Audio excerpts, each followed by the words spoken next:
हमारा देश जिस महामारी का इस वक्त सामना कर रहा है, जिन हालातों से निकल रहा है, ऐसे में हमारी सरकार ने हम देशवासियों की सुरक्षा के लिए कुछ नियम और कायदे बनाए हैं जिससे हम इस इतनी बड़ी जो मुश्किल आ पड़ी है उसका सामना कर पाएँ।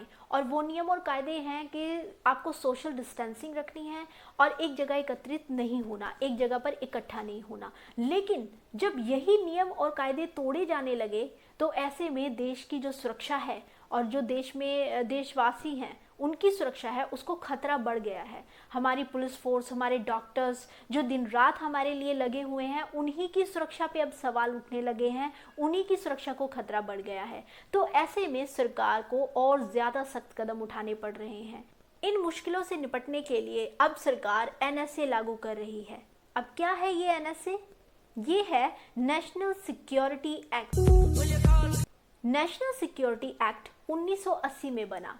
ये सरकार को ज़्यादा पावर देता है कि अगर हमारे देश की सुरक्षा को खतरा है तो वो ऐसे में जिस भी किसी इंसान पर अगर ये शक है कि वो हमारे देश की सुरक्षा के लिए जो काम किए जा रहे हैं उनमें रुकावट पैदा कर रहा है या रुकावट आने वाले टाइम में पैदा कर सकता है, तो उसे शक के बिना पर ही गिरफ्तार कर सकती है। अब ऐसे में अगर पुलिस को लगता है, उन्हें किसी पे शक है कि ये इंसान हमारे देश की सुरक्षा में जो कार्य हम कर रहे हैं, जैसे महामारी को रोकने के लिए एक जगह एकत्रित नहीं होना है, कोई ऐसे सबको इकट्ठा करता है या इन नियमों को तोड़ता है, तो ऐसे में पुलिस फोर्स के पास पावर है कि वो शक के बिना पर ही उस इंसान को गिरफ्तार कर सकती है और उसे बिना किसी आरोप के 12 महीने तक जेल में रख सकती है।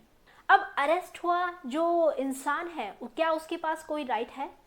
उसके पास राइट है, सिर्फ इतना है कि वो हाई कोर्ट में जो एडवाइजरी बोर्ड है यानी कि सलाहकार बोर्ड, उसके सामने अपील रख सकता है, लेकिन वो केस में किसी वकील को नहीं ले सकता, ये परमिशन उसे नहीं है। तो एनएसए एक्ट जो है, नेशनल सिक्योरिटी एक्ट, ये बहुत ही मददगार साबित होगा ये जो हालात बिगड़ चुके हैं इनको कंट्रोल में करने के लिए।